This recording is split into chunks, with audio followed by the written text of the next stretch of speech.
In India, can the Indian Air Force use the same power with HAL? The fact is, I will not say unfortunately or otherwise. Unfortunately or fortunately, that's not my remit. I don't give opinion on cut the clutter. I will just give you a factual situation. They cannot. Why?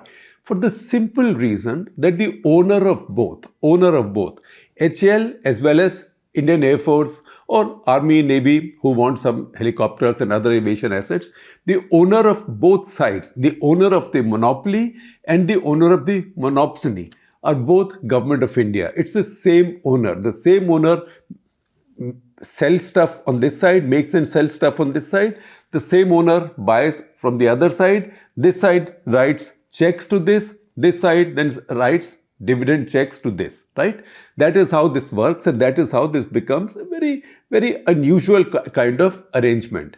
And that is why some change has come in, and it's a welcome change that government is now opening up all defense manufacture to the private sector, including aviation now. And now we see AMCA, for example, Aeronautical Development Agency has given out tenders where they've invited bids. They've got qualifications for bids, but they've called out for bids from everybody, subject to their fulfilling certain criteria, not leaving it just a monopoly of the HAL. Now, how did this process start?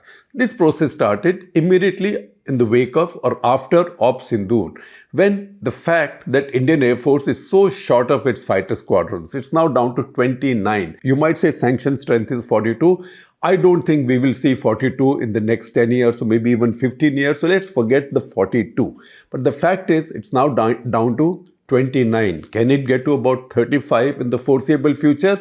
And also more squadrons of aircraft that can be really used in combat, right? That becomes a very important feature. Now, that is where the fact that there have been such delays on the delivery of Tejas, particularly Tejas Mark 1A, that became a very important point. The second thing was that a whole bunch of helicopters, these were advanced light helicopters, after a couple of crashes on the naval side, these had been grounded. Now, when Op Sindoor happened, the Army and the Air Force were in a jiffy. They were given clearance to start flying them. The Navy and the Coast Guard are still waiting. I think there are about 24 with the Navy, 20 with the Coast Guard. So suddenly, this drew attention at this great state monopoly, which is HAL. It's a great company. It's a very important company for India. It's a national asset.